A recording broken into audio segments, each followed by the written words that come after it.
Before the main video starts, I want to show just how long I've been with this company. As you can see, PS1. Got that from my first ever best friend back in elementary school with a copy of Final Fantasy VII. God, so much fun. PS2. Our third PS2, because our first two, me and my brother played it so much to the point where they break, and then the games that we had would also break. So we had like 3 copies of Sonic Heroes. Amazing system. Alright, over here, of course, the PS4. Honestly, probably my least favorite Sony system. I don't have very much like sentimental value for this. It's more just the games themselves more than the actual system. And then the PS3, which I still collect games for to this day. I still collect games for all these systems to this day. Great system. Lots of great, well, a couple great RPGs.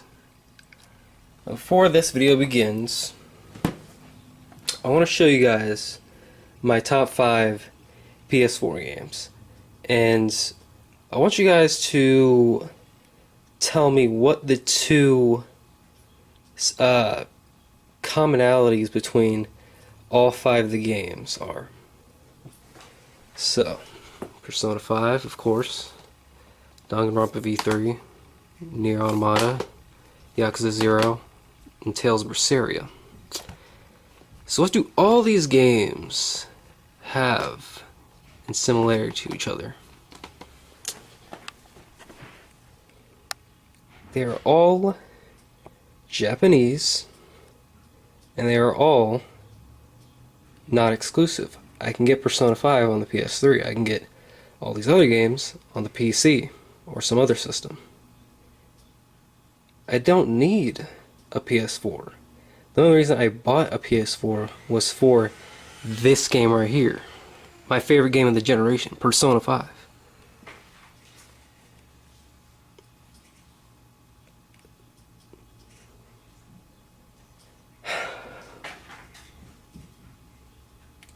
Let's begin the rant. I've been getting into the Senran Kagura series over this past couple of months. I love the series. It pretty much embodies what I love about gaming. It's just a fun game. It doesn't take itself too seriously, and heck, even when it does have serious moments, you know, it can get pretty emotional at times because at the end of the day, you'll be having so much fun that you'll be actually genuinely invested in the characters and you actually care about what's going on. My first game was Senran Kagura Peach Beach Splash, and it was a lot of fun. It was like a third-person shooter game. It was very different from the other Senran Kagura games. And then when I heard the next game coming out, I was really excited because I've been wanting to get into the series, and hey, what better place to start than a remake of the first game? So a little time passes, and we see that the game has gotten censored by removing out an entire mode from the game. And it's just, it goes back to this whole thing that's been going on recently with not just video games, but movies, television shows, especially comic books, and certain franchises like Star Wars, Doctor Who, and all these other franchises. It's gotten ridiculous. What I mean by that is that these franchises are all becoming so politicized, and there's people that want to just inject politics into absolutely everything now and just completely suck out all of the fun from our games. Removing entire modes from niche games that don't even sell halfway to 1 million and serve like a very niche audience. It's like we have a rating system for a reason, but we don't use it. Why is it up to Nintendo PlayStation, Sony, whatever, Microsoft, to babysit your child. It should be up to the parent. That's how it's always been. When they were going after Mortal Kombat and all these violent video games, saying that it caused violence in children and people in general, of course there's studies. Of course any gamer can tell you that of course not. Those don't cause violence in gamers. The gaming community banded together and said no, these don't cause violence. They're not real. And it's not up to Sony or Nintendo or Xbox to decide what your kid does. It's up to the parents. It's the same thing with these niche games. Last time I checked, I don't think you'll be seeing, little Timmy, little Janie picking up a copy of Senran Kagura. Okay, they'll be picking up the next Assassin's Creed, Call of Duty, Battlefield, all these yearly series that come out every single freaking year. You won't be seeing them picking up a copy of Danganronpa.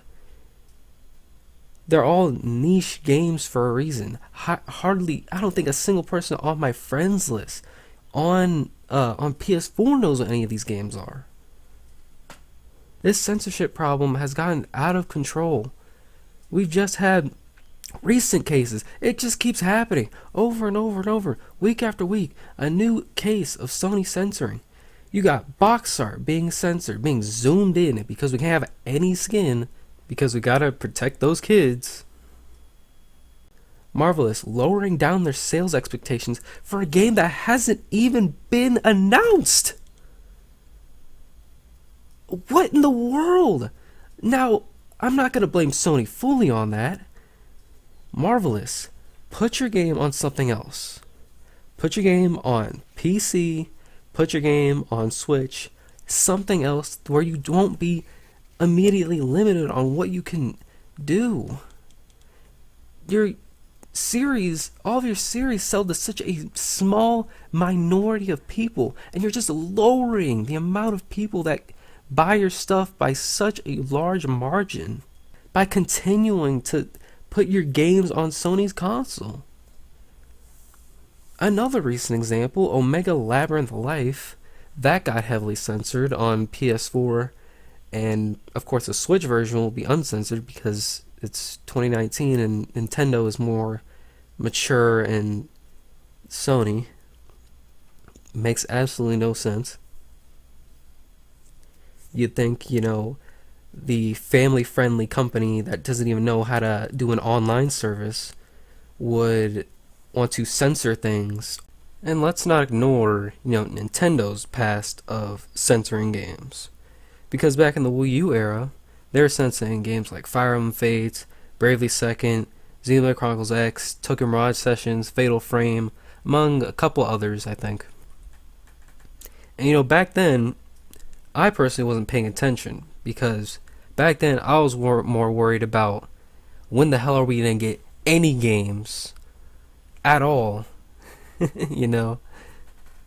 And now you see with the Switch, now they're not censoring any M-rated games. At this point with the PS4, I'm good. There's really nothing else coming out that I'm really interested in. There's Ghost of Tsushima and Judgment. I could wait on Control, but as far as PS4, those are like the only 3 games I'm excited for. Every other thing, like Doom Eternal, Team Sonic Racing's coming out soon. I'm going to be getting those on Switch. Any multiplat, AI, Somnium Files, I'm going to be getting all of those on Switch. I just can't even stand to play on my PS4 anymore. Like, I'm going to play the last games that I want for the system, and that's it. That's going to be like a Netflix DVD player at that point. And it's like PS5. What do we have? Like another God of War, another Spider-Man, another Last of Us. Like, they're not even going to E3. It's like, how cocky, how arrogant, how dictator can you possibly be to just not go to E3 and censor Japanese games? I hate that nowadays anything I get hyped for now, there always has to be some political message behind it. There always has to be some weirdo on Twitter spouting a bunch of nonsense, turning me off completely from the game. There always has to be something with all these games. Bad business practices. Just look at Anthem. I just can't support it. I can't. As you saw, like, my favorite games on the PS4 are all Japanese games. Like, my favorite American-made game on the PS4 is God of War. And it's still behind, like, Gravity Rush 2 and Bloodborne. It was bad enough that Sony came out the gate with their paid online being just like Microsoft. I was very upset at that, as I hate paying for online, but now they just have their heads so far up their ass that I don't know if they're beyond saving at this point. And it's sad because I grew up with PlayStation. The original PlayStation was how I got into gaming. With games like Crash Bandicoot, Tomb Raider, the good Tomb Raider, Ape Escape, Resident Evil, Final Fantasy VII, all the classics, Spyro. So many great games on that system. And now it's like those same sort of smaller Japanese quirky games are being shoved aside. I want to support these smaller developers like Spike Chunsoft, another one, censored their games, self-censored their games due to Sony's global standards. And I went to Play Asia to get a copy of Zonky Zero from the Asian version, and I asked them if it was censored. And they said, well, because of Sony's global standards, it had to be censored and have scenes removed. But it's like, if it was a global standard, we wouldn't be having this conversation right now. Why can't we play games where we smash people's heads in, completely decapitate people, but the moment we try to play a game that has any skin showing, that becomes a problem? At the beginning of this generation, Sony was on our side. Used games, remember that? $100 less console than Xbox One with its DRM nonsense. Things were looking up, but now it seems Sony doesn't care about Japanese games anymore. And it's sad because that's what built them in the PS1 and the PS2 era. With great games like Final Fantasy VII, Xenogears, Xenosaga, Dark Cloud, Parasite Eve, Resident Evil, Silent Hill, all these great Japanese games. And hell, these types of niche games are the same games that kept the Vita alive for as long as it was, after Sony abandoned it. And until they remove that censorship policy, I will never buy a PS5. That's it for this video. I'll see you guys next time.